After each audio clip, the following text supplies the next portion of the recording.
naman po, pumunta na tayo sa ating open forum with our colleagues in the Malacanang Press Corps na equally puyat. Yusek Roque? Okay, good afternoon Secretary Roque and good afternoon din po kay Secretary Vince Dizon. Tanong po mula kay Rosalie Cos ng UNTV. Batay po sa mga pahayag ng Pangulo daw kagabi, tutul siya sa pagdinig o gagawing investigasyon ng Kongreso sa PSG vaccination. Ibig po ba nga sabihin, ititigil na rin ang ginagawang investigasyon ng NBI, AFP at FDA kaugnay nito? At ligtas na ba ang PSG personnel sa anumang pananagutan? Yan po ay desisyon ng iba't ibang ahensya ng gobyerno. No? Kagabi po, bagamat 11:30 na kami umalis ng Davao, kasama po namin sa eroplano si General Jess Durante, ang hepe ng PSG.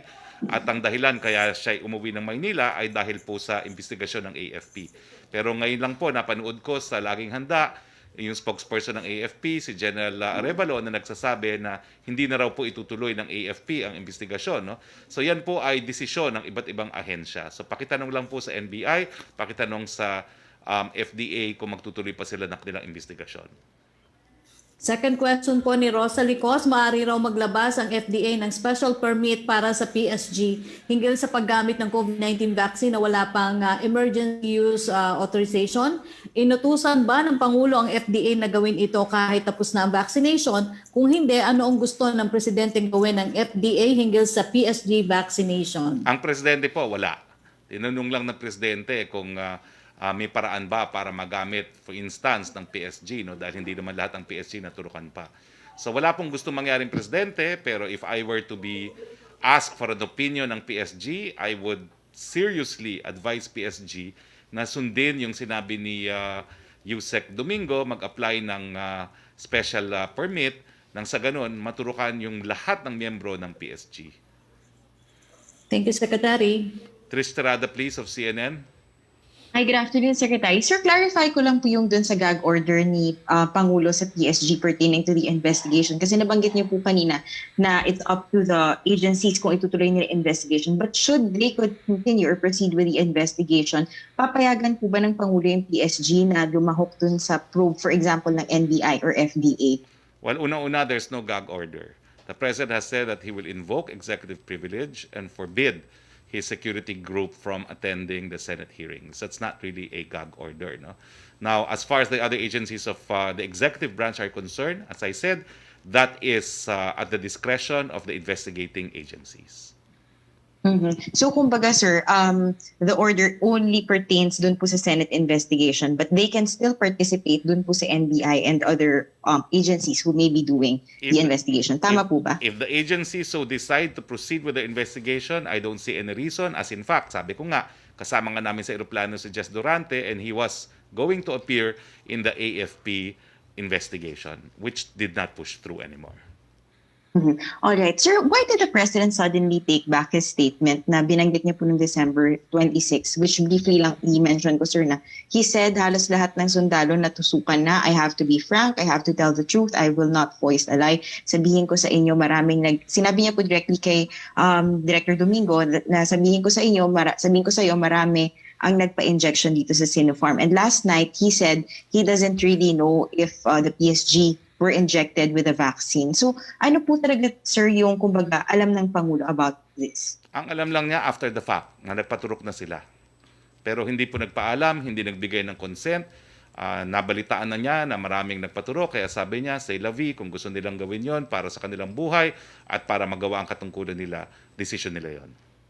Mm-hmm. Sir, with regard to the argument of self-preservation, does this mean that anyone who may have access to the vaccine, regardless if it's authorized or not, may use it so long as it's not up for sale or not advertised and they won't be held accountable for it? No, the context by which the President said that pertained particularly to PSG alone. So hindi po yan magagamit sa lahat ng sitwasyon. Sinabi po ni Presidente, yan po ay self-preservation ng PSG dahil sa kanilang katungkulan na kinakailangan protektahan ng Presidente at hindi nila magagawa yun kung hindi nila po protektahan ng sarili nilang mga buhay.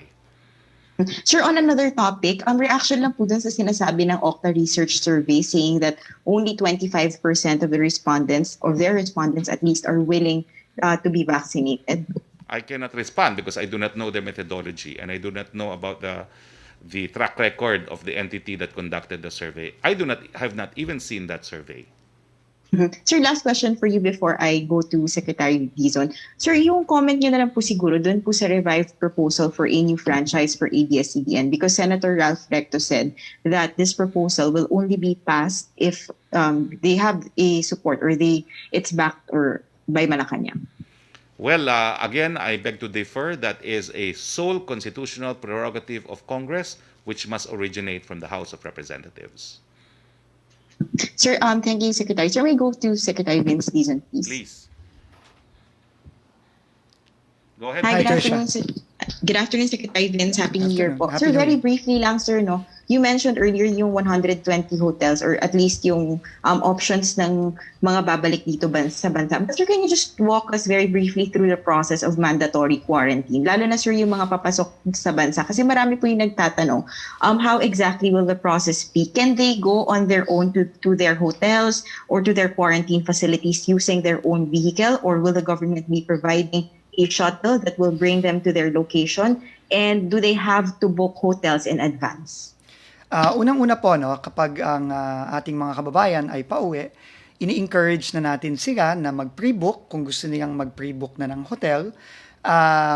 Pagdating po nila sa Pilipinas, sila po ay automatically ay isa-swab test sa airport upon entry. Yung pong mga specimen nila ay dadalhin po sa ating mga laboratorio at itetest. Ngayon po, on average, 24 hours, sometimes even less na lang po ang turnaround time natin for test results. Pagdating po nila, tatanungin po sila ng ating one-stop shop sa mga airports natin kung sila ay meron ng hotel. Kung sila po ay wala, papipiliin po sila kung gusto nila yung libreng hotel. May i-assign po na hotel sa kanila base sa mga hotels na nakuha na ng ating gobyerno para sa mga ating returning Filipinos at OFWs. Yun po ay libre. Pero kung gusto po nila ng mas magandang accommodation, kailangan po silang pumili sa list of accredited hotels ng ating Bureau of Quarantine at doon po sila kailangan magbayad ng buo. Para po sa transportation, hindi po sila pwedeng pumunta on their own. Either magpo-provide po ng transportation ang ating authority sa airport or kung sila po ay pre-booked at merong na-arrange sa kanila, papayagan naman po silang gumamit ng hotel-provided shuttle. So yun po ang process sa airports. Thank you po. Thank you, Secretary Vince. Thank you, Secretary. Thank you, Trish. Back to you, Sec. Roque, please. Yes, Secretary, question mula po kay P. Gutierrez ng ABS-CBN. Ang tanong po para kay Secretary Roque and para rin daw po kay Secretary Vince Dizon. Ito po ang tanong niya. What is the national government's policy on the planned procurement of LGUs of COVID-19 vaccines for their own localities? Will LGUs be allowed to use their local disaster risk reduction and management funds for the procurement of vaccines? Si Secretary Vince po muna. Opo, maraming salamat po, Spox, Yusek Roque. Para po sa ating mga local government units, no, unang-una po, napaka-importante po ng role ng ating mga LGUs. Hindi lang sa bakuna, kundi dito sa buong response natin sa COVID-19. Kaya nagpapasalamat tayo sa kanilang leadership at sa kanilang partnership. Pwede pong mag-avail ng vaccines ang ating mga LGUs, pero ito po ay kailangan gawin through a tripartite system or agreement between yung vaccine manufacturer, yung LGU at ng national government. Dahil po ang mga vaccine manufacturers ngayon sa buong mundo, ang polisiya po nila ay nakikipag-deal lang po sila sa mga national governments. Dahil po unang-una, very, very limited po ang supply ng vaccines. At ikalawa, syempre po pag gobyerno, special po yung presyo, no? Mas mababa po ang presyo. Kaya meron naman pong sistema through the vaccine cluster sa pamumuno ni Sec. Galvez para sa LGUs at para na rin sa mga private companies. Katulad kahapon po, nagsalita po si ang Ayala Corporation dito sa briefing at ganun din po ang sistema ng mga private companies. Meron pong tripartite agreement at yun din po ang susundin natin sa ating mga LGUs. Yes, Yusek Roque. Yes, Secretary Roque, yung tanong din para sa inyo rin po daw. Well, ang tanong po kung magagamit nila yung calamity funds nila, no? Meron pa po tayong impending public health crisis, no? Pero ang ginagawa po ng mga iba't ibang mga pamahalaan doon sa budget na in-approve nila para sa ngayong taong nito, ay naglagay na rin po sila ng budget para sa mga bakuna. Okay, thank you, Secretary. Yes, thank you, Yusek. Pierre Nada, please. Hello, sir. Good Yes, go afternoon. ahead. Can you hear me? Yes, good afternoon. Yes, sir. Sir, just on the PSG first. Sir, yesterday during your press briefing, you said about the PSG, haharap po ba sila sa mga investigasyon? Syempre po, wala po tayong tinatago. Then hours later, the president orders the PSG not to participate in a Senate hearing on this matter. So, sir, is the president hiding something? And why not be transparent to the public through a Senate hearing? The President invoked executive privilege, which is in the Constitution, in prohibiting yung PSG po in appearing sa Senado. Pero marami pa pong investigasyon dyan, NBI, FDA, AFP, no? Well, gaya nga po ng sinabi ko kanina, handa pong humarap si General Durante dun sa AFP, pero kinancel naman ang hearing. So yung mga hearings ng ehekutibo can continue, and of course we expect the PSG to appear and cooperate. So, sir, the president will explicitly order the PSG to cooperate with executive agencies who are going to investigate their vaccination. He does not have to. Kinailangan lang niya na i-articulate na he's invoking executive privilege in forbidding them from appearing in the Senate. Yes, sir, the Senate hearing, but I'm talking about the executive agencies' probes. Will he actually also order them explicitly to participate in those probes for the sake of transparency? He does not have to. We all belong in the executive branch of government. As I said, So they will. it will They now will depend. participate in those probes. I think they will, because there is no order from the president not to participate. All right. Sige, sir. Sir, moving on to the president sounded frustrated also about Pfizer being the only firm to apply for an EUA. Sir, how will the government make sure that more pharmaceutical companies apply for EUA? I actually clarified this with Yusek Domingo, and an alternative would be with the procuring entity to apply for the EUA, because under the FDA rules, it's either the manufacturer or the procuring entity, the DOH in this instance. In which case, if the DOH will apply, then we would need the assistance of our diplomatic missions in the place where they're manufactured to present or to procure the necessary documents and data that will be required by the FDA. So, sir, do we have a timeline on which pharmaceutical firms we will expect to have an application for an EUA in the coming days?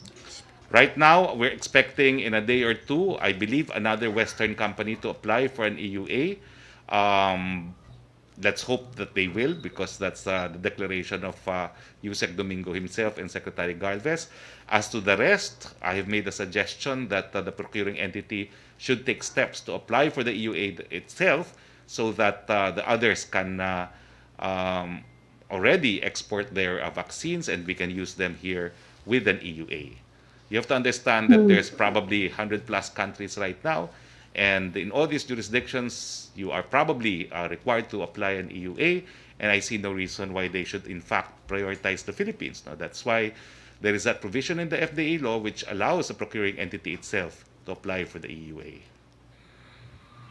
Sir, lastly, the president yesterday said that the PSG should be considered an exception to the list, yung priority list for vaccines, because their job description daw requires them to mingle with the crowd, etc. But sir, how about, sir, the health workers? I mean, don't they actually merit more of an exception, because they actually face COVID-19 every day? It's their job to be on the front lines in the health sector. So, sir, how about this? Like, what is the president's priorities? Is it for the health workers or for his PSG? And will the president, I don't know, find a way to make sure that the vaccines get to the health workers first and not necessarily his PSG first?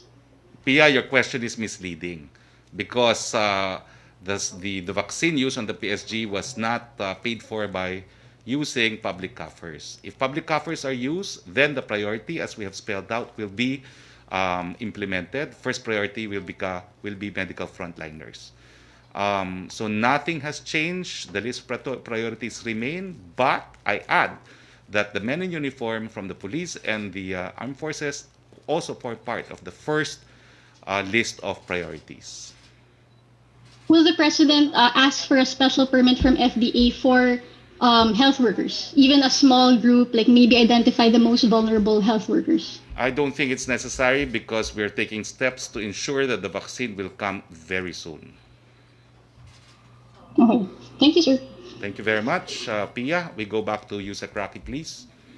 Yes, Secretary, thank you. A follow-up from Laila Salavere of Inquirer. Given though the President's warning to the Senate and directive to the PSG, what happens to the other probes being conducted by the NBI and FDA on the use of an authorized COVID-19 vaccine? Will the PSG no longer cooperate with these other inquiries? Will MALACAñANG honor and abide by the findings of these other bodies should it find the PSG liable for the vaccination? You, Roque, asked and answered. If second question po niya, if the PSG will coordinate with other probes, why will the Senate inquiry be treated differently? Because the concept of executive privilege arises from separation of power and the fact that the president must be allowed to make correct, even if unpopular decisions. If the palace says the PSG vaccination is justified, why is he still reluctant to disclose the source of the vaccines? Because he simply does not know. From Joe Montemayor of Malaya, since the NBI daw po is investigating the PSG vaccine mesh, should the Senate and House be investigated also for the alleged use of unlicensed vaccines after Senator Lacson and Representative Romualdez were previously reported to have been vaccinated? That's a matter for both the Senate and the House to decide. Hindi po naghihimasok sa mga bagay-bagay na yan ang presidente. Question from MJ Blanca Flor of Daily Tribune. Does the President's pronouncement last night send a message to the FDA, Customs, and NBI's Special Action Unit to stop its investigation on the use of unregistered COVID-19 vaccines by the PSG? Malinaw po mensahe ni Presidente para po yan sa Kongreso. Second question po ni MJ Blanca Flor. Granted that the PSG vaccinated themselves to protect the President from being infected with COVID-19, the smuggling vaccine and illegally administering merit an investigation too? That's asked and answered na po. In fact, that's been asked and answered for at least 4 press briefings already. Let's move on, please. Okay, ang question po ni Virgil Lopez ng GMA News Online, nasagot niyo na, Secretary. Ang second question niya, may we get daw po details sa President Duterte's meeting with MNLF founding chairman Nur Meswari in Davao City yesterday? Again, I was not privy and probably covered by executive privilege. Thank you, Secretary. Okay, so meron pang question sa USEC. Wala na kasing magtatanong Secretary, online. meron pa pong may tanong pa rin po. Akala ko po si Melo ako niya. Okay. Diretso ko na, Secretary. Yes, please. Tanong naman po mula kay Melo Acuña ng Pacific Daily. Do we have exact figures na po about the Chinese POGO workers in the Philippines? Has the government instituted a mechanism to find out where they are? What mechanisms have we to find out if they are overstaying? I do not have the numbers, but I could inquire from PAGCOR because they are the regulatory body. But I do know, malaki na po ang nawalang mga POGO. Marami na pong umalis sa ating bansa. Question from Ace Romero para po kay Secretary Roque. You have repeatedly said that the President's duty is to enforce or implement the law, noting that he is the Chief Executive. How will you reconcile your previous statement with the President's remarks about giving exception to the PSG members even if there is nothing in the FDA law exempting the situations they were into? Well, alam niyo po, hindi na ako magdadagdag, hindi na ako magbabawas. Ang sinabi po ni Presidente, self-preservation yan, naintindihan niya, and he appreciates it, full stop. Kung meron pong gustong magpatuloy na investigasyon, dito po sa ehekutibo, hindi po pinipigilan ng Presidente. Ang sabi lang niya, wala pong matter in aid of legislation sa bagay nito at hindi niya naintindihan kung bakit gusto pa mag-imbestiga ng Senado. Full stop po. Okay, question po mula kay Ian Cruz. ng GMA7 kung hihinto na raw po ng AFP ang investigasyon nila kaugnay sa bakuna ng PSG, hindi po ba maapektuhan ang ginagawa investigasyon ng NBI at FDA? Hindi po siguro, no? Dahil iba namang ahensya ng gobyerno yan. May sariling legal charter po ang NBI. Second question po niya, reaction niya daw po sa pahayag ni Senator Ping Lacson, I quote, "It is awful that the Senate hearing wants to focus on investigating the PSG personnel who allowed themselves to be inoculated instead of asking why we have no vaccines yet, unlike many other countries. Let's ask again who dropped the ball," and end quote. I partially agree with him dahil ang dapat pag-usapan po natin, hindi yung kung sinong nabigyan sa PSG. Ang dapat talagang pinag-uusapan, kailan darating ang bakuna, paano natin madidistribute yan, at hindi naman po tayo nagkukulang dyan doon sa pagsabi sa plano ng gobyerno. Meron pong magandang balita, mas maaga po ata darating ang bakuna, pero hindi ko pa po pwedeng masabi kung kailan talaga. Pero ito po ay isang kategoryaan doon sa hiling ng presidente na nais niyang mapabilis pa yung proseso ng pagbibigay bakuna sa ating mga kababayan. Hindi naman po tayo nahuhuli. Inisa-isa po natin ang ating mga karatig bansa dito sa Southeast Asia. Singapore lang po ang nakapagsimula na. Ang lahat ng ating mga kasama sa ASEAN ay magsisimula pa rin ng first quarter, kasabay lang po natin. At tanggapin natin na talagang mauuna yung mga bansa gaya ng Estados Unidos, United Kingdom, Canada, dahil sila po ang nagbayad para ma-develop yung mga bakunang yan. Pero ganun pa man, nandyan din po yung ating mga bakuna na ginagawa ng ating mga karatig bansa na kasama nating hindi masyado mayaman, mga bakuna na gawa po ng China at ng India na magagamit na rin po natin sa lalong mabilis na panahon. For Secretary Vince Dizon, although nasagot na rin niya, basahin ko na lang po, baka may madagdag pa siya. Ano na po ang update ukol sa saliva testing para sa COVID-19? Gaano po ka-epektibo at ka-economical ang saliva testing kumpara daw po sa RT-PCR tests? Ang saliva test po ay ginagamit na sa ibang bansa simula nung nakaraang taon. At kagaya ng sinabi kanina, matagal nang inaplayan ito. Halimbawa, nanguna dyan ang Philippine Red Cross. Kaya natutuwa tayo na sana sa lalong madaling panahon malabas na ang validation nito at magamit na ng ating mga kababayan. Dahil unang-una, mas mura ito, ikalawa, ito ay mas madali para sa ating mga kababayan. Opo. Ang question naman po ni Maricel Halili ng TV5 for Secretary Roque, nasagot niyo na rin po about the PSG. From Tina Panganibang Perez of GMA7, para po kay Secretary Roque, how soon daw po will the IATF come up with guidelines about procurement of provinces of their own COVID vaccines? Will they be allowed to use their calamity funds? Nasabi na po yan, nasagot na po yan ni Secretary Vince Dizon. Kinakailangan po yan tripartite agreement dahil G2G pa rin ang pagbibili po ng mga bakuna. Sa calamity funds, theoretically po pwede po, pero alam ko ang naging patakaran ng mga nagsabi ng bibili sila, nagkaroon sila ng specific item in their budget.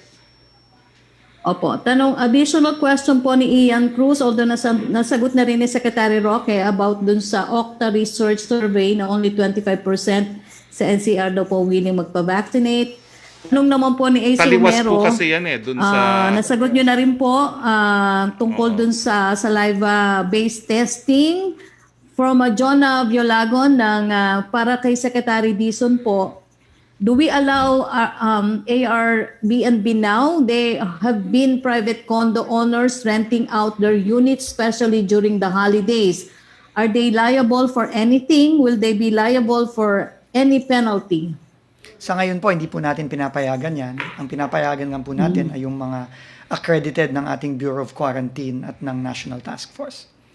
Well, I can state po na halos wala na pong Airbnb na natira kasi lahat po ng alam kong mga condominium corporation pinagbawal na rin po ang Airbnb, no? Sang-ayon na rin sa pag-uutos ng ating DOT, no? So ang ginawa po nila, nagkaroon po ng mga resolutions na nagsasabi na kinakailangan minimum 6 months po ang pag-upa, meaning yung mga daily or yung mga weekly na umuupa, pinagbabawal na rin po. So that's actually a moot and academic question dahil halos decimated na po yung Airbnb business. Opo, tanong naman ni Ace Romero para kay Secretary Roque, who is the Western company that will file for EUA at kailan daw po? Ang sabi po kahapon 2 to 3 days, antayin na lang po natin. Question naman po mula kay Laila Salaveria, kung pwede pa po, I mean, how will the deferment of the PhilHealth contribution hike be implemented if this is not provided for in the UHC, Universal Healthcare? Alam nyo, as primary author of that law, mali po yan. Hindi po ibig sabihin palibasa nakasulat sa batas na mayroong pagtaas, malalabag ang batas kung hindi magkakaroon ng pagtaas. Ang buong konsepto po ng universal healthcare, kung hindi sapat ang premiums, tutustusan po ng gobyerno. Otherwise, it will be called medical insurance. Yun po ang pagkakaiba.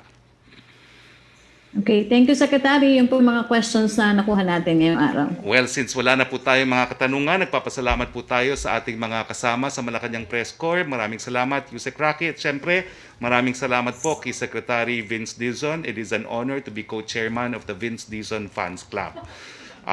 At maraming salamat po sa ating mga kababayan sa inyong patuloy na pagtangkilik sa ating press briefing. Sa ngalan po ng inyong Presidente, Rodrigo Roa Duterte, ito po inyong Spokesperson Roque nagsasabi, Pilipinas, parating na ang bakuna, abutin sana natin ang bakuna, samantala ngayon, kinakailangan, mask, hugas, iwas. Happy Three Kings sa inyong lahat. Magandang hapon po sa inyong lahat.